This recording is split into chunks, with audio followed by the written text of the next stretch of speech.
Hello साथीहरू नमस्ते। आज हाम्रो किचनमा के पाक्दैछ?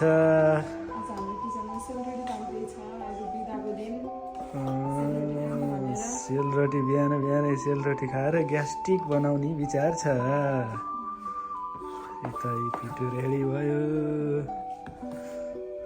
यता तेल रेडी भयो, तेल अलि धेरै भयो जस्तो छ। यता रोटी राख्नको लागि पालो रेडी भयो। अब हामी लाग्दैछौँ सेलरोटी बनाउन। यसरी हालेर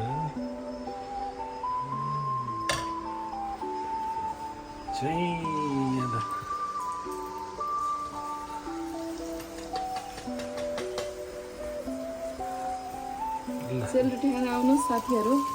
मेरो बुढीको कला, यता कला चित्रकला भयो, यता फेरि हेर्नु कस्तो मजाले त्यो उस्किन। मलाई यति रहर थियो यस्तो रोटी बनाउने, फाइनली आज पुरा भयो मेरो। बुढीको कला चाहियो। टिकटकमा हेरो खालि जसले पनि सेलरोटी बनाएको भिडियो मात्र आउने मेरोमा, अनि आज मैले पनि बनाउँछु नि भनेर हिजो राति भिजाएर बनाएको भिडियोस राम्रो भयो। बिहान बिहान यस्तो सेलरोटी बनाएपछि कोलेस्ट्रोल कन्ट्रोल कसरी हुन्छ हो बुढी? बुढो हेर्नु न त्यहाँ पाइनु भयो। ए बुढी रोटी पाके पाक्दैछ नि बुढो। त के यो साँचोले बनाए जस्तो छ त? नापेर बनाए जस्तो।